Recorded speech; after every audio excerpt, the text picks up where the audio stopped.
This is not a talk shop. The discussion on the economy is going to look at the manifesto. I said beneficiation, industrialization. How far are we going in terms of implementing those decisions which we have been given a mandate by the electorate on, and tariffs and all of that? We are going to have a detailed briefing this afternoon on the economy, not many matters. That will reflect on the perspective that would have been discussed inside. And then next week we'll tell you on the way forward. We are not discussing new ideas. We are discussing, here is the economy underperforming, what are the intervention and what is the path forward as the ANC, not government, and what needs to be done in relation to our manifesto. I can cover a lot in relation to beneficiation and the work that is being done at the present moment. But our Economic Transformation Committee will deal with that.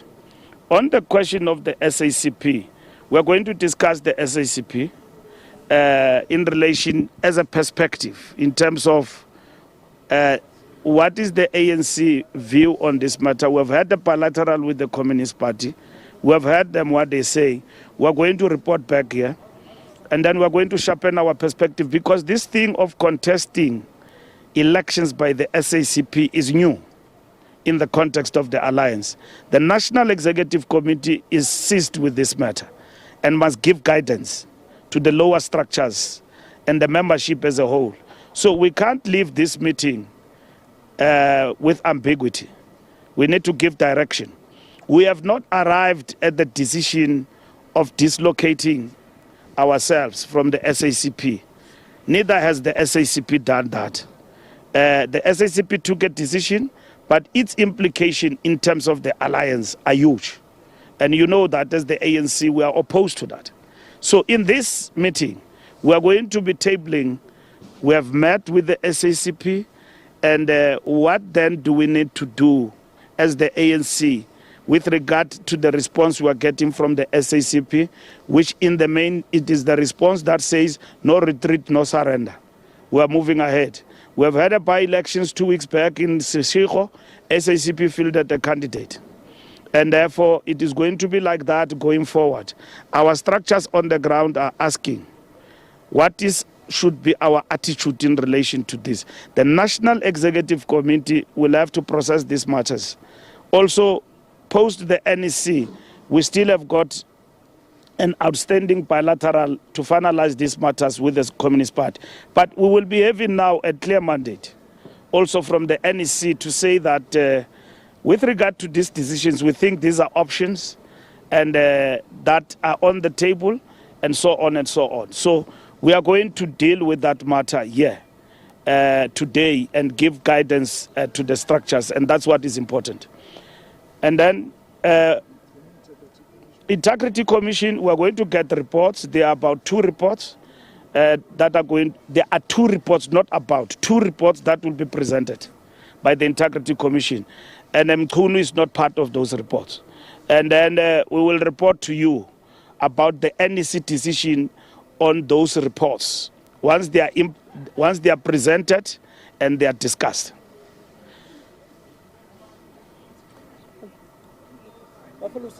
That's taken care of. May I remind the colleagues, it's not a media briefing. I'm going to take the last question and then we proceed so that the SG can go back to the meeting. Also, okay. Shannon Merrick, Kasi Broadcasting Africa. SG, APLA, AZAPO and other liberation movements felt they were not invited to the meeting that took place with other countries, liberation movements and so on. Was it an oversight or was it deliberate not to invite other liberation movements in South Africa that took part in the struggle? 2, Floyd Shivambu said there's economic policies that don't make sense. They promise 1 million jobs and so on. One of the issues on the agenda here is economic policy. Is the ANC economic policy solid or is it copy and paste? Last but not least, the GNU.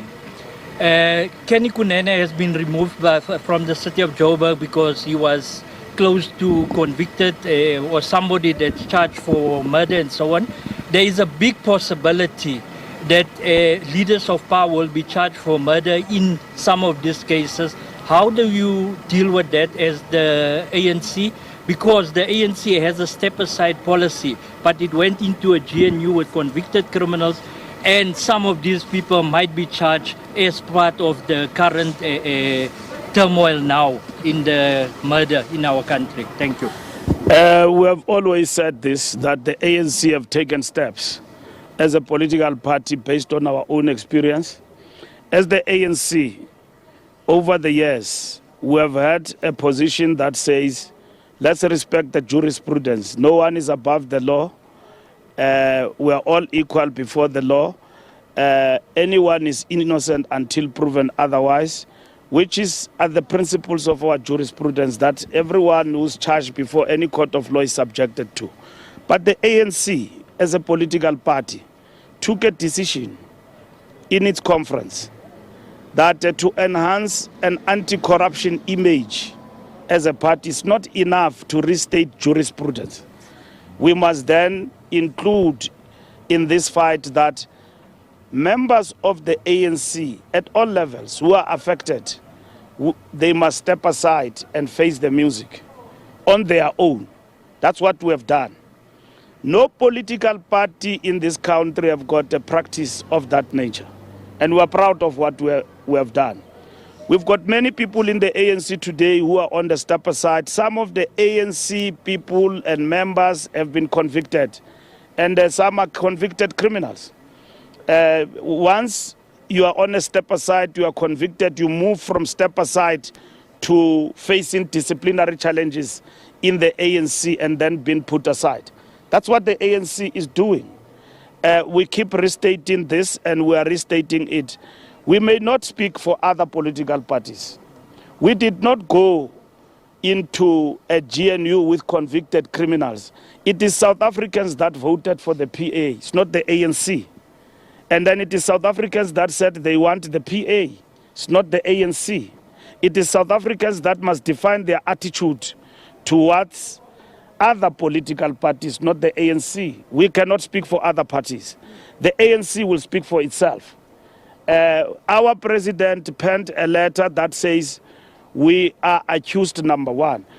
Others vulgarized that letter to meaning that the president have basically accepted that, incriminated the ANC, that the ANC is corrupt. The president was saying, we are not the ruling party and we must accept that. And he penned that letter in response to what needs to happen in terms of the Zondo Commission. We embraced, supported the Zondo Commission. And there are results with regard to that Zondo Commission. And the president of the country spoke about that, and we'll speak about that next week.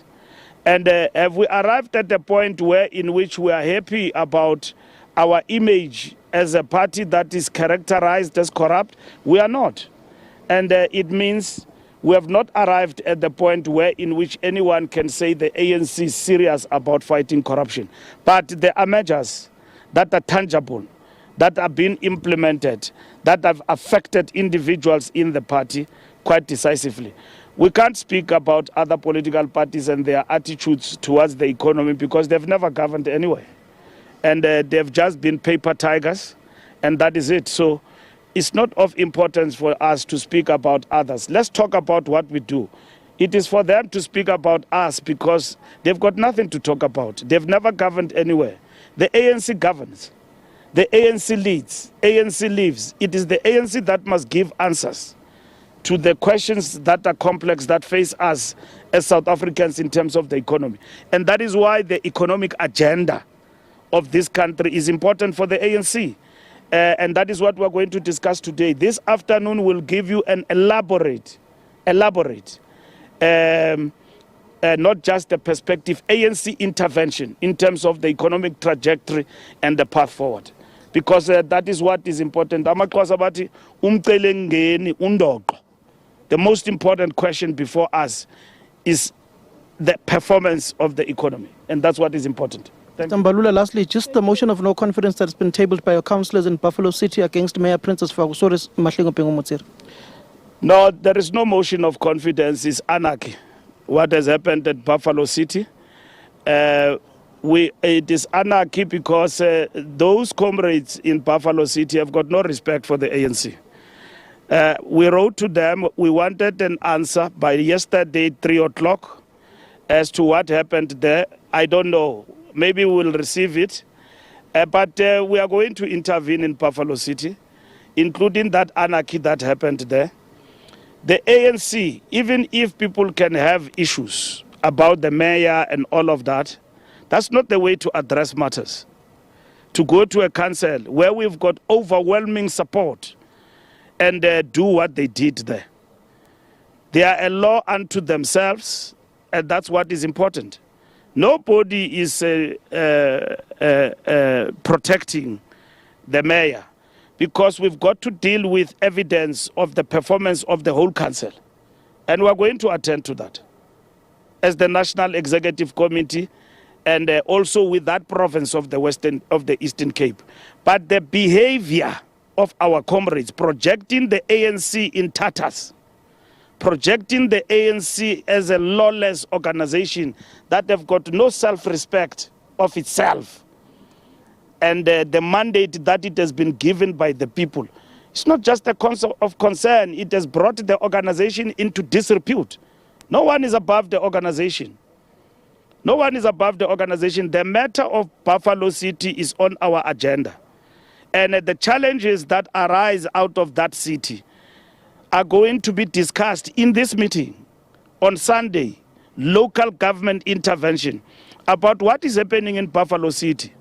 And we are going to attend to that Buffalo City decisively. But the behavior that our comrades have projected in the public, undermining the Speaker of Council, swearing at each other, you know, behaving like gun-toting criminals in a public office, it's uncalled for. That's not how old people, public representative of a respected party must behave. What is this uncontrollable desire to do things in this particular manner and bring the party into disrepute? Where there are challenges, they must be attended to. We have been to Buffalo City. The province said to us, leave Buffalo City to us. We'll attend to it. There are squabbles, some of which arise in the ANC intra-party that affect the functioning of the council. Those issues must be attended by the ANC, and we are going to attend to them. But that behavior cannot be condoned. We wrote to the province, and we seek for intervention, and what are they going to do about that? Akukwazenzela apho vula's book, where everybody do as they wish. That is not the case. If you allow that anarchy of Buffalo City to happen, it means it can happen anywhere else in the country where we govern, like it happened in other cities. The ANC have had to take decisions to withdraw people from council and cause by-elections because of selfish behavior of certain individuals who are deployed by the ANC in councils. We will attend, and we are going to attend to this matter, and local government intervention is on the agenda of this meeting. But even before that, it has been on our radar. We are attending to that particular situation, but that behavior of Buffalo City cannot be condoned. Is it a battle between Antonio and Princess Faku? It's not a question of it's a battle between who and who. It's a question of a behavior that cannot be condoned. I'm not going to allow that anymore, that kind of a dialogue. That is the ANC Secretary General Fikile Mbalula, very vociferous there and steadfast on issues pertaining to Buffalo City local municipality, where our colleague Abongile Yankees will be covering that particular story, looking at the battles going up to that upcoming regional conference in Buffalo City in the Eastern Cape, in the W Khubusane region of the African National Congress, where it is seemingly looks like it is a battle between the regional secretary Antonio and also the regional chairperson, who is also the mayor. That would be a Princess Faku in that particular region and metro municipality, where service delivery has somewhat gone down, and also where where the ANC structures are at loggerheads with one another in anticipation of that war between Oscar Mabuyane, the provincial chairperson, and his provincial secretary, Lulama Ndugai Itobi, as you can see with the regional conferences taking place within that particular province of the Eastern Cape, which is very huge numerically when it comes to numbers within the African National Congress, and also when it comes to the voter base in the country's provincial and national elections, but also speaking on issues pertaining to the economy, that today is going to be a key focus of the NEC, looking at the performance of the South African economy, looking at the 30% tariff increases that have been imposed on the country by President Donald Trump of the United States of America, and also Sunday, local government, a drilling in issue on the performance of local municipalities, and that the city of Johannesburg, the economic hub of the country, the city of gold, is ready to host the G20 summit. You remember the president in the Johannesburg City Council meeting with the executive of the city and with the MMCs and with the provincial executive of Gauteng said that Johannesburg is filthy, it's dirty, it's like you are driving through a dark, dark city. Thank you very much. That was SABC News reporter Samkele Maseko reporting from ANC Secretary General Fikile Mbalula's press briefing in Ormonde, south of Johannesburg. That's where ANC is holding its NEC meeting there until Monday. Now, some of the key issues that will be discussed include the US tariffs on South Africa, the effect on the country, and what needs to be done. The Secretary General also discussed the SACP matter and said it will be another focal point at the NEC. The Integrity Commission will be presenting 2 reports which will be discussed at the meeting, and he also touched on the Buffalo City matter in the Eastern Cape, and he says that's on their agenda as well. Challenges facing local government there and what needs to be done. Mbalula says the behaviour of some council members there is unacceptable, uncalled for, and brings the party into disrepute. He says local government intervention is needed.